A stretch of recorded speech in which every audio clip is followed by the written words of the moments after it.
They are two of the most menacing rivals ever to haunt the silver screen. Boris Karloff and Bela Lugosi, the masters of the horror genre and two guys you don't want to meet on a dark and stormy night. In the 1930s, Lugosi's Dracula and Karloff's Frankenstein become classic creatures of terror. Each role makes its actor a star and provokes a rivalry which will last their entire careers, on screen and off. Frankenstein versus Dracula, next on Rivals.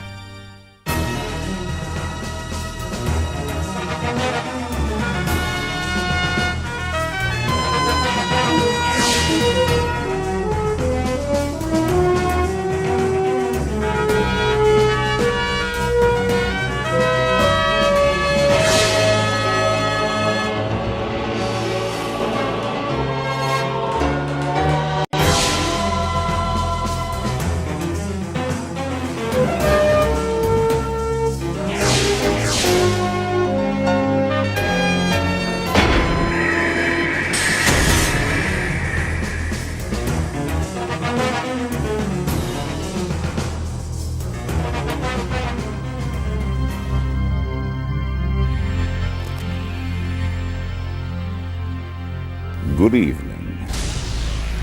I'm Gerald McRaney. Bela Lugosi hid behind a cape like this while establishing his most famous role, Dracula, a role which made him the most feared man in America. But when the opportunity arose to take on another classic horror villain in Frankenstein, Lugosi scorned it. He was an actor, a man of elegance, who certainly wouldn't allow himself to be covered in 40 pounds of bulk and makeup with a bolt stuck in his neck. An unknown actor took that role instead. His name was Boris Karloff, and a rivalry was born that would endure for the rest of their lives. It was a contest between two humans to see who would be remembered as the greatest monster.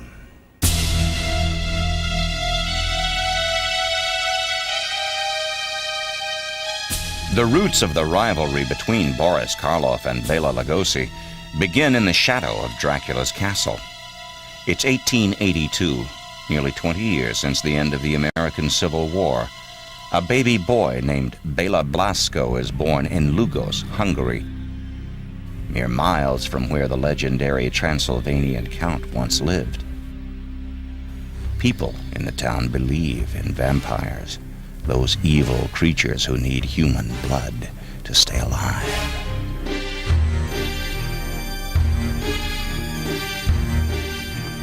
Lugosi was actually born very near the home of the original real-life Count Dracula. Studio publicists loved this, and real strong connections were drawn between Lugosi and Dracula, so much so that the average movie fan wouldn't have necessarily known the difference in that period. Many of the films in which he was billed loved to give him the name Bela Dracula Lugosi. It almost became a middle name. As a young actor, Bela actually invents the name of Lugosi. It's the name of his hometown with an I on the end, a town he had run away from when still a boy to escape the strict discipline of his father. He would never return. He was quite young when he ran away, and very much determined towards a career in acting, although because of his lack of education, he found himself working in all sorts of other professions before that came to pass. Many of these jobs were very minor, menial jobs, day laborers, working in the mines, very menial jobs.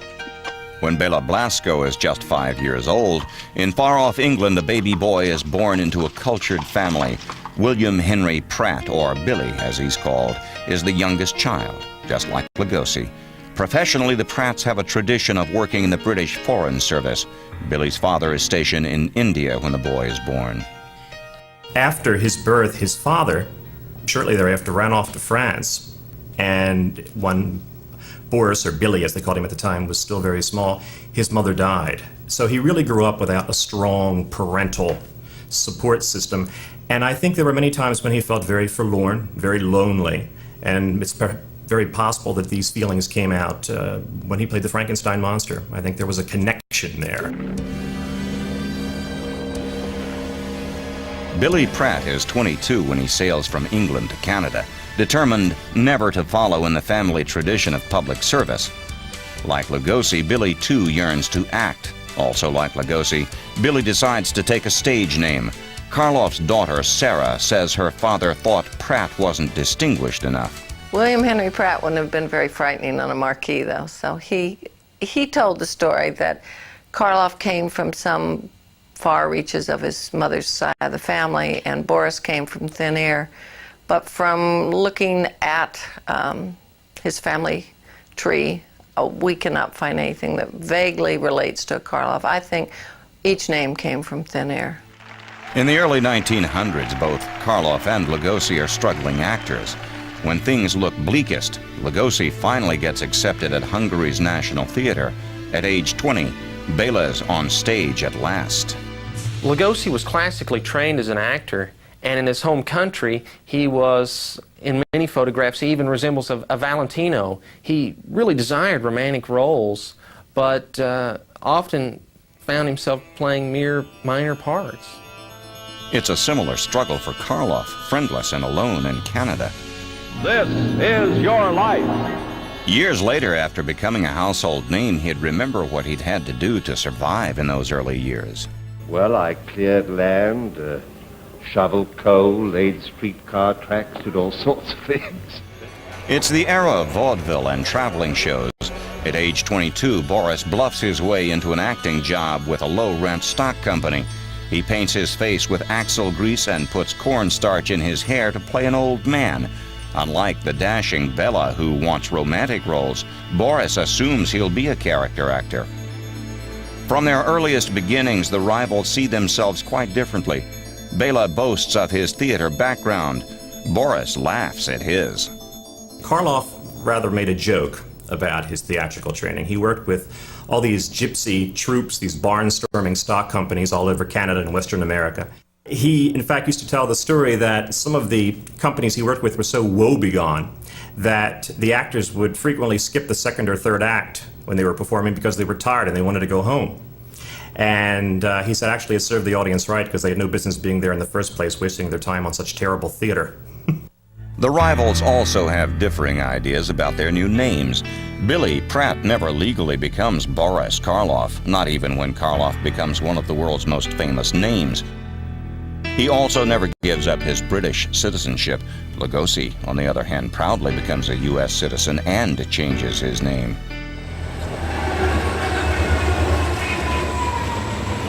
By the 1920s, all roads and rails lead actors to Hollywood. Stage work is bread and butter, but Tinseltown is prime rib. Both Bela and Boris find their separate ways to the movie capital of the world. But Hollywood is a glamorous place populated by pretty people. Will the mysterious Hungarian and the craggy Englishman fit in? Neither Bela nor Boris looks the part of the typical leading man. But there's been a hole in horror films ever since the death of Lon Chaney, the man of 1,000 faces, in 1930. These are lean times in America. Sure, there's champagne and swimming pools in Hollywood, but there's little besides lint in the pockets of most people everywhere else. Darkened movie theaters offer the only escape, and a good horror movie is just the ticket. This is Dracula, the original terrifying story of a maniac and a man who lived after death, lived on human blood. And in 1931, the horror film to see is Dracula, starring Bela Lugosi. Lugosi almost doesn't get the part, even though he had created the role of Dracula on stage. Universal Studios is lukewarm on casting this almost unknown Hungarian actor in the film version of the play. But someone takes a chance and Lugosi wins the role of the blood-sucking vampire count. His performance is mesmerizing, sensual. Women are repulsed yet oddly attracted to the suave, sinister count and the man who plays him. Dracula. The very mention of the name brings to mind things so evil, so fantastic, so degrading. You wonder if it isn't all a dream, a nightmare. And Dracula is Bela's dream come true. Bela is unknown no more. Fan mail starts pouring in. The ladies love Lugosi's piercing eyes, elegant ways, and fascinating accent. I am Dracula. It was instant stardom.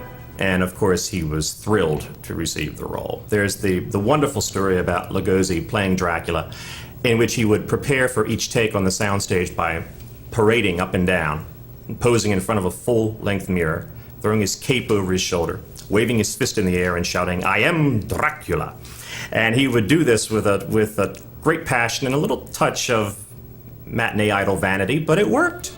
Worked because Lugosi is convinced that this is the role he was born to play. He's not at all surprised by his newfound stardom.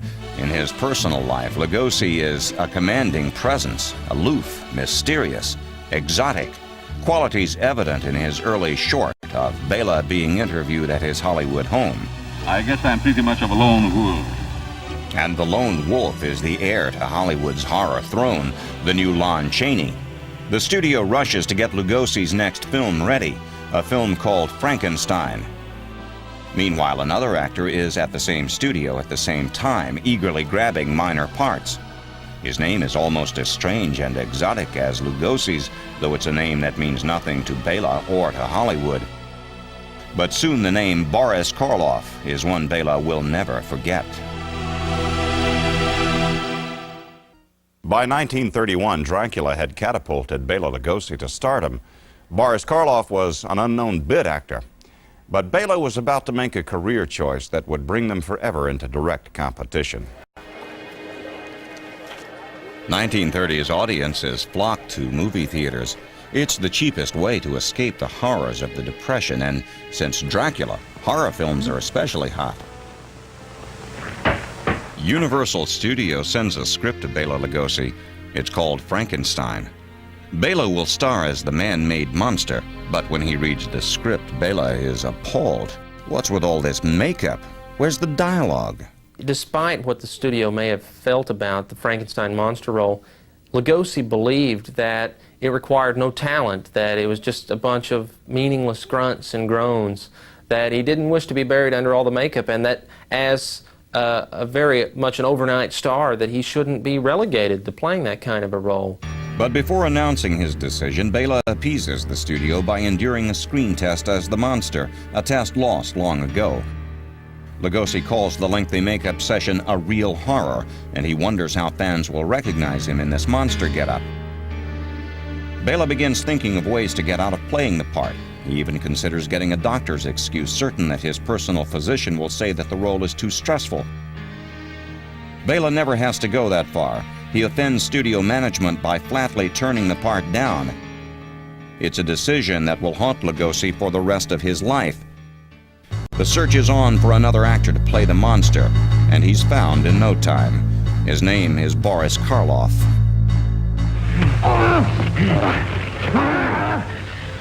For Karloff, the road to fame begins on a sweltering summer's day at Universal Studios. Boris eats a modest lunch at the studio commissary. Karloff has been in Hollywood for 10 long years, playing small parts in pictures. When there's no movie work, Boris drives a truck. But on this fateful day in 1931, Boris is at the studio. A man introduces himself as James Quayle, the director of a new film. Maybe Boris has heard about it. It's called Frankenstein. As he said, that day was dressed in his best suit and looking his best, and James Quayle said that he had an interesting face. He'd like to test him for a role, and my father was a bit disappointed when he discovered that his best suit and his handsome face was not the reason he was being tested. Instead, the director thinks Karloff's face has the makings of a monster. Boris is surprised, but he's not insulted. He's too eager for work. Any sort of work. I don't think my father's career was such that he would have come to Quayle's attention prior to that meeting in the commissary. But Frankenstein was my father's 81st film, so he had waited a long time to be discovered in the commissary. But nabbing the role Bela discards is more tedious than triumphant for Boris. Karloff's transformation from man to monster begins at 4 a.m. when he has to report to makeup. For the next 5 hours, Boris must sit perfectly still. And when the day's shooting ends, it's another 2 hours dismantling the makeup. Not only was the makeup dangerous and heavy and uncomfortable and tedious, but the wardrobe was very, very heavy also, and he slopped around in big boots and heavy clothing under lights, and it was very, very arduous. He lost, I think, about 30 pounds, and he never was a heavy set to begin with. So Karloff may well wonder if Bela Lugosi is right. What's the point of playing a mute, deformed monster? Boris could be enduring this agony for nothing. Early in production, he came around the corner of a soundstage one day. He was taking a walk to escape the heat, and a studio secretary came from the other direction. And Karloff looked down at the secretary and smiled, and she looked up at him and fainted. So under those conditions, the studio ordered that if he was going to walk around outside anymore, he would have to wear a veil over his head. When Lugosi hears what this Karloff fellow is going through, the hours, the heat, the heavy makeup, he's even more convinced that he was right to turn down the part. But when the movie is released, Bela gets the shock of his life. Frankenstein is a monster hit. It's alive! It's alive! It's alive! It's alive! And Karloff's career is alive. Boris never has to drive a truck again. He's a star. And ironically, just as Bela is born to be Dracula, Boris is born to be the misunderstood monster. No, I think he identified with the monster very much. I think that he felt the same pain, the same abandonment, the same loneliness that the monster did, and I think that's part of what made the performance so timeless. Bela Lugosi is in shock. He's handed over the role of a lifetime to the man who will become his most intense rival. He often cited it as his greatest mistake, and because of that, he even referred to Karloff as his own Frankenstein monster, that he had created his own horrible monster by turning down the role that created a rival. The film Lugosi makes instead of Frankenstein flops by comparison, taking his career nowhere. Equally shocking to Bela is Karloff's personal popularity with everyone from fans to studio moguls. Lugosi found adversity on a couple of fronts. Boris Karloff represented the #1 screen fiend, which Lugosi certainly would have been envious of in one way. However, at the same time, Lugosi definitely wanted to escape horror films in general and move on to other kinds of roles. Unfortunately, he found out that horror was what kept food on his table. And Karloff's table is suddenly a banquet compared to Lugosi's, both personally and professionally. Karloff's monster creates an incredible emotion for audiences, total empathy and sympathy for the monster. It's a nuance Bela rarely brings to his roles. A dejected Bela Lugosi wonders how things could possibly be worse. Bela will soon find out. With the amazing success of Bela's Dracula and now Boris Frankenstein, Universal Studios is at the top of the horror heap. In 1932, the studio sets up a publicity stunt starring its two titans of terror. It's the first official meeting between Karloff and Lugosi. Cameras click as the new rivals stiffly greet one another for the first time. Neither star knows whether to be silly or serious, so they settle on a bit of both. Starting with this photo session, the rivalry now begins in person. I can't help but imagine the first time the two met would have been slightly strained, probably all the more so on Lugosi's part, because within a very, very short time he had gone from a real superstar and the only person in the burgeoning horror film genre to playing second fiddle to Boris Karloff, who quickly amassed more fortunes for the studio than he did. And speaking of money, that would be the next battleground for these two merchants of menace, with the studio fueling the rivalry, making it one big chess game, Karloff versus Lugosi. Regardless of who wins, Universal can't lose. Ready for the next Dracula? I'm ready. Frankenstein. Let us begin. The studio had this twosome at their beck and call, and it was certainly a money-making venture to promote a rivalry. I don't know to promote animosity, but I think that came later, and supposition on the part of people that there must be animosity, since Bela had some difficulties and my father was fortunate enough not to. But I think the rivalry is of studio making. And soon the studio is making new trouble for Bela. Not only has Lugosi lost his throne, but now another insult emerges.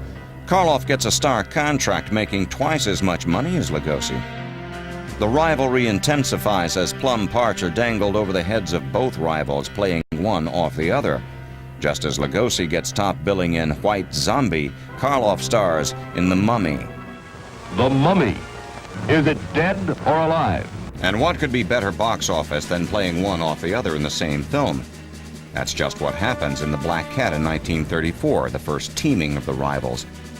The film about a deranged devil worshipper and his nemesis, a doctor.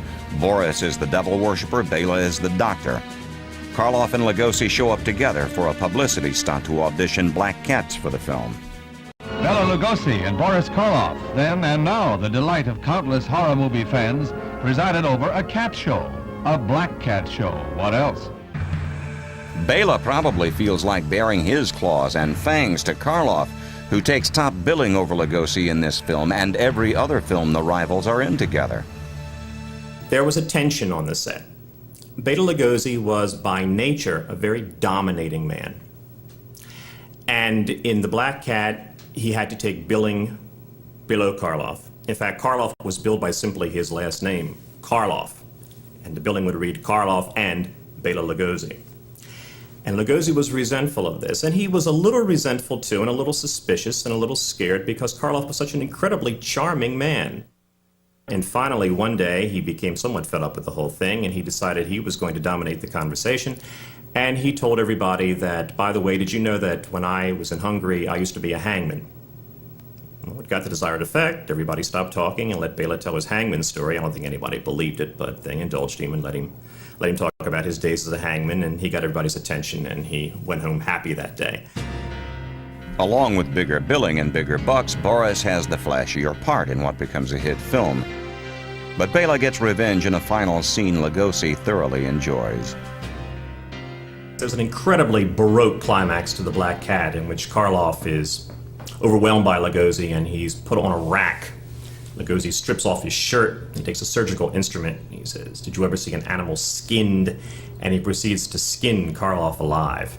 I think that whatever resentment was boiling up in Bela during the filming of The Black Cat, he certainly had a chance to get it all out there, and it's an unforgettable scene. He really plays it with incredible ferocity, and it's wild to behold. 1 year later, the bad boys of the backlot are back in their next film, The Raven. Lugosi plays one of his many mad scientist roles, and once again he takes great pleasure in disfiguring Karloff's character in the film, a gangster. Karloff is originally set to play the scientist, but he dislikes the part, so he and Lugosi switch. Bela gratefully inherits what's intended as the lead, assuming he'll now triumph over his rival. Instead, it's a bad break for Bela. The film mixes shocking elements of lust, torture, and twisted acts of revenge. It's simply too much for most audiences. And it's definitely too much for the entire country of Great Britain, which enacts a ban on the mostly American horror films. It's enough to make Bela want to scream himself. He wonders if Boris isn't out to get him. How else to explain Karloff handing off the starring role in a doomed picture? But Boris isn't being evil to Bela. It's just that good fortune seems to be following Karloff. I think Lugosi resented Karloff's luck, is what it was. And I think that if Karloff were here on this show, that was what he would say. He always said, I had jolly good luck. And he did in many ways. And it seemed that luck went out of its way to be unkind to Bela Lugosi. And after Frankenstein, luck seemed to go out of its way to be kind to Boris Karloff. The two rivals have now made 2 films together, but they never socialized together. Lugosi very much found himself centered on the Hungarian culture he was a part of. He enjoyed spending time with his Hungarian friends, eating Hungarian food, being immersed in that culture. Karloff, on the other hand, seems to have preferred tea time, playing cricket, and far different backgrounds to have ever really become close friends. Both love a particular sport, but naturally totally different sports. With Karloff, it's the gentleman's game of cricket, while Bela loves the rough and tumble world of soccer. Bela even sponsors an all-Hungarian team. And there's yet another key difference between the rivals, the way each handles money. Unlike Karloff, who apparently was somewhat careful with his money, Lugosi believed that there might not be a tomorrow. He had a tendency to let money run right through his fingers. The fine wines, the wonderful foods, the music, the parties that would often go into the night, his Hungarian friends, the money that Lugosi made left him almost as quickly. When Karloff begins making money, an older brother warns him to put away every farthing, old boy, because this can't last forever. Karloff's cautiousness with cash may come from that advice. It helps Boris prosper during the dry spell in horror films caused by the British ban. Lugosi gets no such advice, but Bela probably wouldn't listen anyway. Bela lives large and sees nothing but good times ahead. Certainly, when any actor or friend approached Lugosi and he had the money to spare, he certainly would pass along what he could to help out other actors, other musicians, other artists, and he felt an obligation to do so. Lugosi was generous to a fault, and unfortunately, when he needed help, there wasn't that many people around to offer it. But the most obvious difference between the two rivals is what could be called a war of words. Karloff speaks the king's English. I leave my secret with you. It is all there. More power than man has ever possessed. But for Lugosi, the English language is a foreign language and always will be. I'm studying now American slang. I know how to say okay and cat's whiskers and baloney and how. But it's no laughing matter. Lugosi's lack of English skills is a nail in the coffin of his career, and no one knows that better than his rival, Boris Karloff. The only time I ever heard my father refer to Bela in really any manner at all, when he said, "Poor Bela, it's a pity he never mastered the English language any better than he did, because perhaps then his films could have gone on and covered a wider range of performances." It's the age of Garbo, Gable, Cagney, the Marx Brothers, and in horror films, the age of Karloff and Lugosi.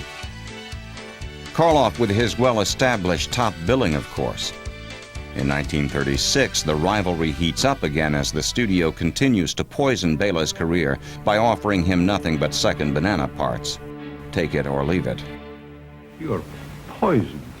Poison. And everyone I touch is poisoned. Karloff's career is anything but poisoned. In The Invisible Ray, the next Karloff-Lugosi film, Karloff is the star, making over $3,000 a week. He's a mad scientist with X-ray poisoning who kills everything he touches, including Lugosi. Bela's role as the good scientist is significantly smaller, along with his salary, a flat $4,000 for the entire film. His face and hands will appear like phosphorus. On The Black Cat, Karloff's salary was double what Lugosi received. The next film they made, The Raven, Karloff's part was half as big as Lugosi's, but his salary was twice as big as Lugosi's. And when they made The Invisible Ray, it reached the point where Karloff's salary was almost 4 times bigger than Lugosi's. So certainly the respect that Karloff was enjoying in Hollywood at that time was far eclipsing what Lugosi was receiving. The gap widens when Karloff begins his custom of breaking for afternoon tea whenever he's filming. Lugosi doesn't join him. Bela despises tea and tea breaks, an indulgence that infuriates Lugosi, who fumes nearby smoking his ever-present cigar. Bela hates seeing Boris have such clout. All through his life, right to the end, he would say, you know, I really didn't care for those tea breaks. Like, Karloff always had to have a tea break, and I really could have lived without those, and wasn't that silly? But what can Bela do? He has few hits on his own. His biggest box office successes are in movies with Boris. Bela is trapped in movies starring his arch rival. Soon Bela's free-spending ways catch up with him. He has trouble making ends meet, and things look as dark as Dracula's castle. It's 1939. FDR is still the president. England prepares for war. But on this side of the ocean, the World's Fair is in full swing. I hereby dedicate the World's Fair, the New York World's Fair of 1939. And some silly gimmick called television is invented. But Hollywood takes little notice. Movies reign supreme. It's been 3 years since the release of The Invisible Ray. Time again for a horror film with Bela and Boris. Well, the studio, of course, had the great joy of being able to exploit these two great horror names. They had Karloff and Bela Lugosi in 3 films, The Black Cat, The Raven, and The Invisible Ray. And so they had the two kings of horror, or I guess they would consider them the king and prince of horror, together in 3 films, and of course it was great box office. In 1939, the heroes of horror are reunited once again in Son of Frankenstein. Boris stars in what will be his last outing as the monster. Karloff earns nearly $4,000 a week. Bela is offered a minor role for a paltry $500 a week, half his asking price. But Bela is in no position to bargain. He's just lost his beloved house to creditors, so he accepts the role of a new character, Igor, a demented shepherd and friend of the monster. It was publicized in 1932 he was bankrupt. It was publicized after he got married in 1933 that he had $700 in back rent, to where he had been living the previous year. And when the studio knew that you needed the money, they had no mercy. None. Lugosi's role in Son of Frankenstein is nothing more than a way to capitalize on having both rivals in the same film at the same time. And the studio wants Bela to work only a week or so to further keep costs down. But Bela has a trick up his cape. No, he won't make as much money as Boris, but maybe Bela can upstage his rival. For the film Son of Frankenstein, Lugosi actually used quite a bit of makeup as Igor, a role he created. And while the role started as a rather small one in the film, it grew and grew, and actually many people believe he steals the film away from Karloff, and that he nabs his own fair amount of sympathy, and that most of the attention draws towards him. It's a lesson well learned from the original Frankenstein. If makeup is the game, Bela will beat Boris at it. He's got the beard, he's got the shaggy wig, he's got the broken neck, he speaks in that raspy voice. And it is a splendid performance. And he and Karloff in that film are two of the, I think, the most endearing misfits in film history, the Frankenstein monster and the broken-necked Igor. And they work wonders. Brilliant performances, wonderful chemistry between the two of them throughout that film. Bela takes a nothing part for nothing money and turns it into a triumph, equaling the score with his old rival. And the two are equal in another interesting way in their personal lives. Both Bela and Boris have newborn children. Bela has a boy and Boris a baby girl. The kids help break the ice as the rivals joke that their children will grow up and get married one day. But the laughs don't last for long. The rivals are headed for a major meltdown on the final film they'll make for Universal, 1940's Black Friday.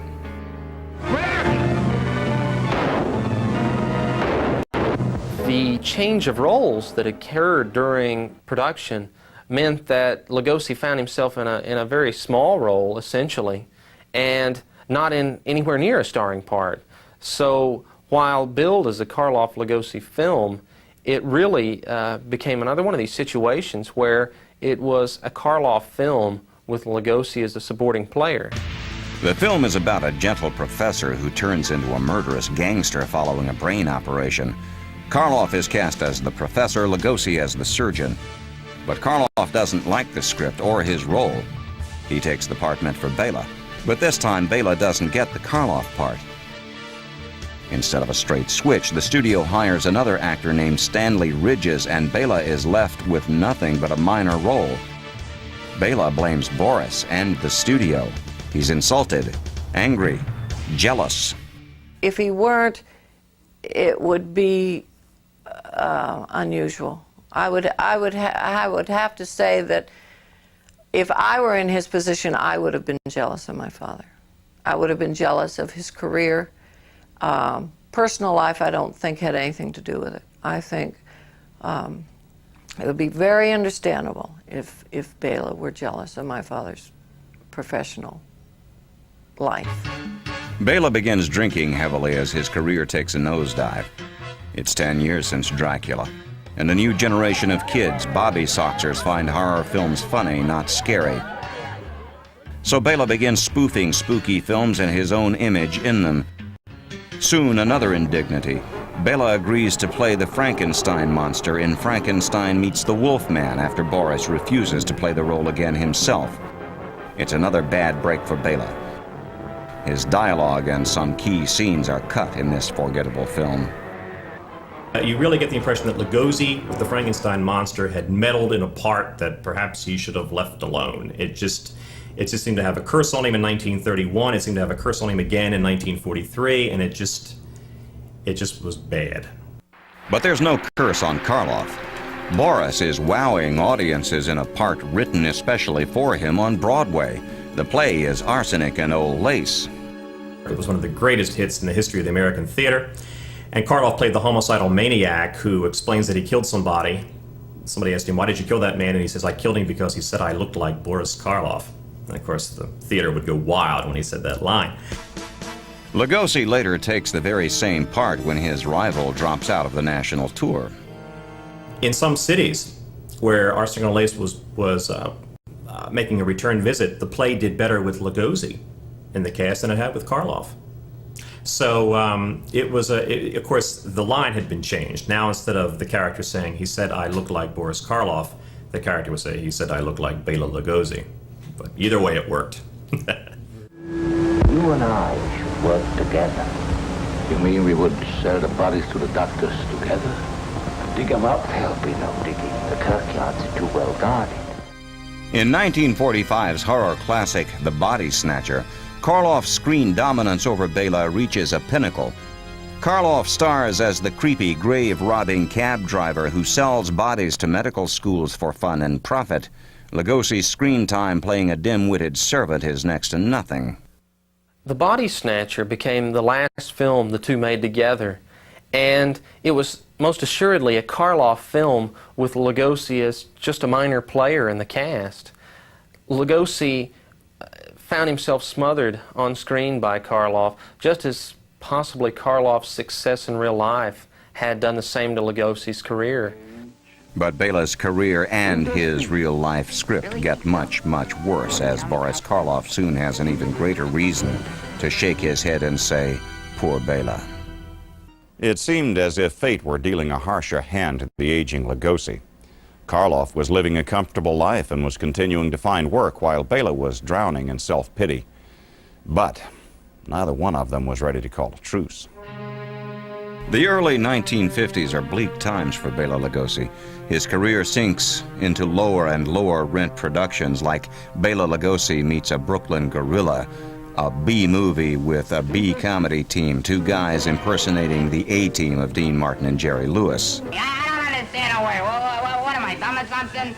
Not everybody, certainly today, is wild about the Martin and Lewis team, the real one, but Bela had the sad distinction of working with a fake one. So, not the most impressive credit in his resume.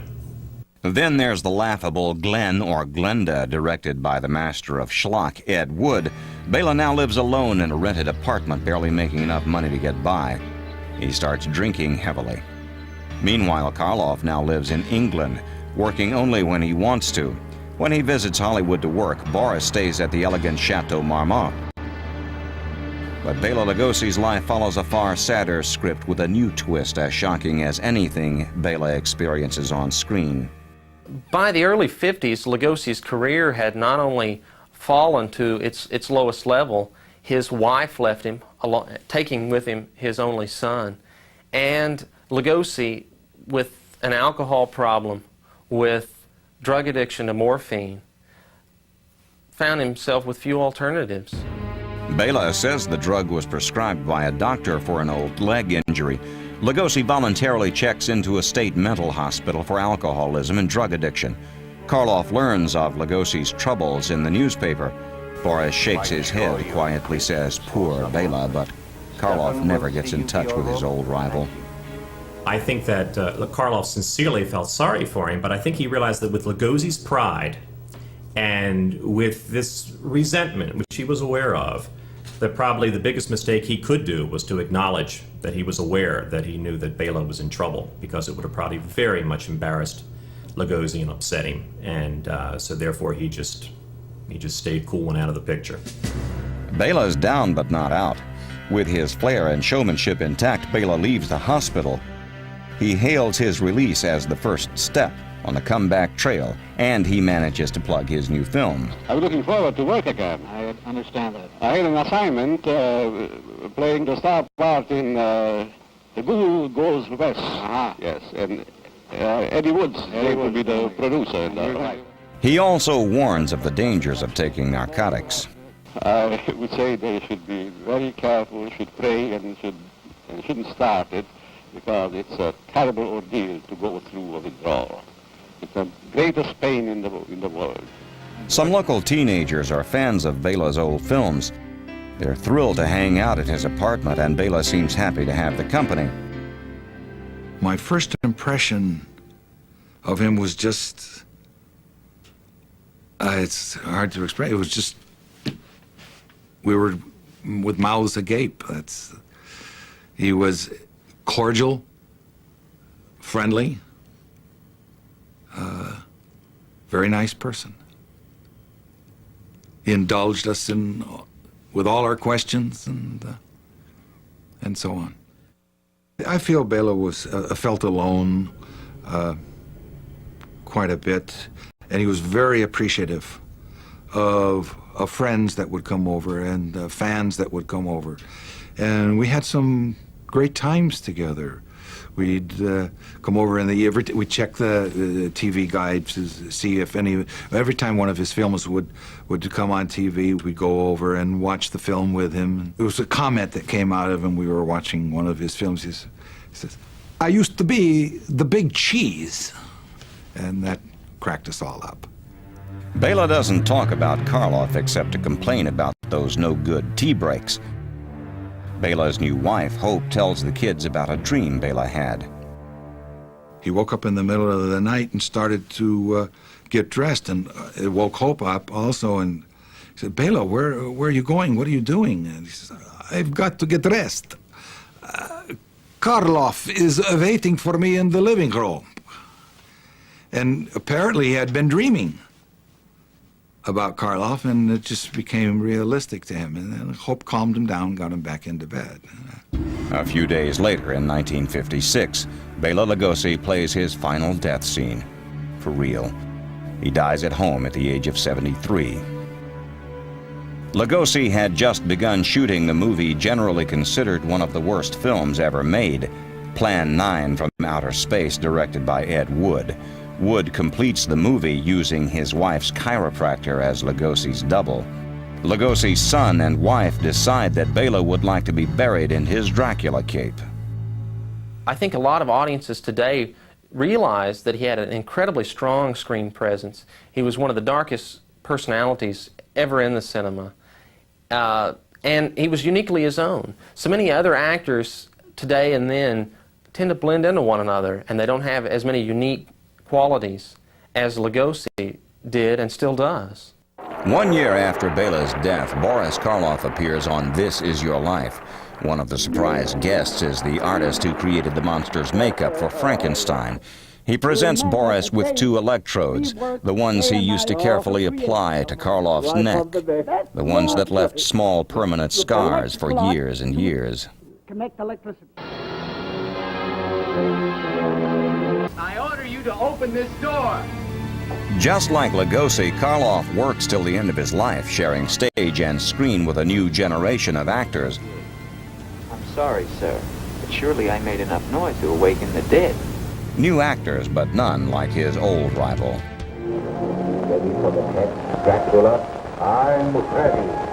Frankenstein. Many times when you think of the image of Karloff, he's there with Lugosi. I mean, Lugosi, he's there with Karloff. And certainly they inspired each other. They brought out the best in each other.